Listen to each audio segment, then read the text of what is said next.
tive a oportunidade de ir para a Record Nacional em 2 oportunidades, no mês da Consciência Negra, uma para fazer uma série de reportagens especiais e no ano seguinte, no meio da pandemia, para apresentar o telejornal com a Salsi Lima, o Fala Brasil.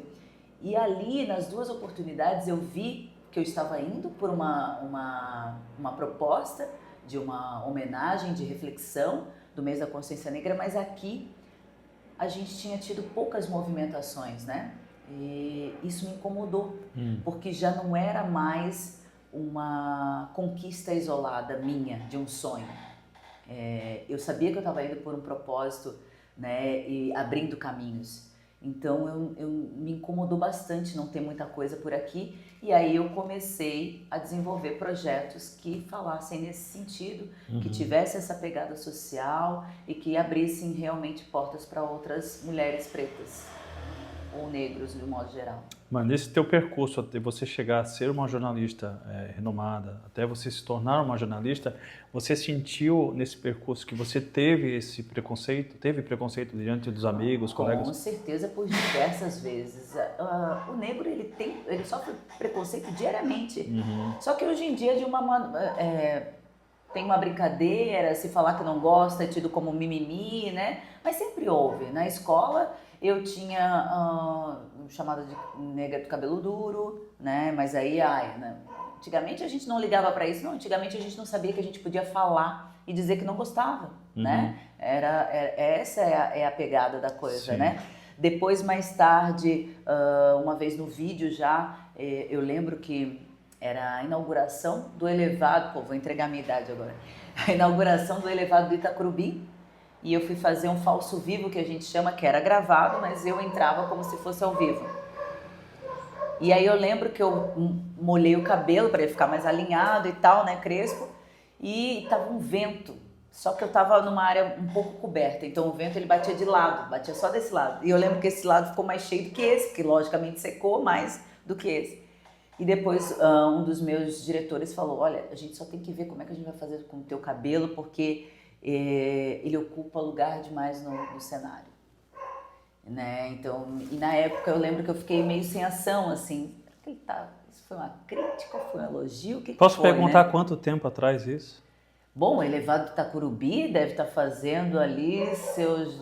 20? Deve estar fazendo, não, seus 15 anos 15 por aí, anos. 15 anos. Há 15 anos atrás, gente, mais de 2000?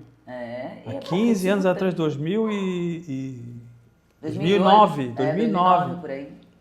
Havia um preconceito. Sim, sim. Na verdade, há preconceito todos os dias até hoje. Todos os dias até hoje. Quando a gente... É que a gente não percebe que certas coisas... Por exemplo, quando se pergunta para um cabelo crespo, deixa eu tocar, eu tenho uma curiosidade. Mas qual é a curiosidade? Eu não consigo entender qual é a curiosidade. É cabelo. Exato. Cabelo é cabelo, né?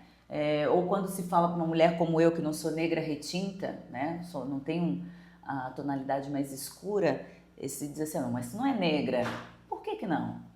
Isso é um preconceito, né? Quando se fala expressões como moreninha, achando que se falar que eu sou negra vão me ofender. Não sou negra, gente. E eu tenho o maior orgulho disso. Isso é um preconceito. Então, tem certas coisas que estão no dia a dia que a gente nem nota que é. Eu, por diversas vezes, passo por isso, de me chamarem de moreninha. Ah, é morena, morena linda, morena da cor do jambo. Negra, eu abro a boca e falo. Porque não tem a raça morena, gente, né? Então, a gente parou para entender isso e começou a ter voz, e isso, erroneamente, é tido como mimimi. Mas não, é só simplesmente não quero mais aceitar. Minha mãe talvez aceitou, porque achava que ia causar algum problema para ela, né? Enfim, a minha avó nem se fala, porque talvez até tenha sido escrava em algum momento. Mas eu não preciso mais passar por isso, e eu não vou passar, entende? Eu vou falar numa boa, com todo respeito, mas eu não gosto. E é simples assim. Mas a gente passa frequentemente. E se ilude quem acha que não. Isso acontece diariamente, o tempo todo, toda hora. Existe um grau, um nível? Não existe um nível. De preconceito? Qualquer tipo de preconceito é um preconceito, né? Mas existe um grau entre amigos? Não existe. Eu acho que tudo que... A minha liberdade termina onde começa a sua. Exato. Então, eu acho que é esse o grau, né? Uhum. O respeito é a mesma coisa, né? A gente acorda, olha para as pessoas e fala bom dia, tudo bem com você? Então, começa por aí. Se eu não tenho liberdade, por exemplo, para questionar a tua roupa ou coisa assim, e mesmo tendo liberdade, né? Sim. É uma brincadeira que só pode entender-se como brincadeira se a gente tem o hábito de fazer isso, né? Exato. Agora, então, se eu não tenho liberdade, eu não posso ultrapassar certos limites, né? Esse é o limite. E entendeu? isso se enquadra, esse é o grau. e isso se enquadra em todos os gêneros, né? Em Não todo só tipo de desrespeito. Exatamente. Tem que ir pela linha do respeito e da intimidade, né? Porque às vezes, por exemplo, já fui questionada de falar: ah, Amanda, mas então se falasse, né, se eu falasse, ô Negona, vem cá, eu quero falar tal coisa. Tu me conhece? Tu tem intimidade comigo? A gente já conversou antes? Não, então tu não pode falar isso. Ah, por quê? Pô, eu não estou te ofendendo, é um gesto carinhoso. Mas carinho também precisa ter liberdade para exercer. Amanda, né? mas existe também a questão, né, já que a gente está entrando, e se me der a liberdade de falar sobre isso, do exagero. De qual parte? De todas as partes, né? Depois, de repente, algumas pessoas acabam exagerando na questão da defesa. Como teve uma vez a ministra, ela falou sobre, questionou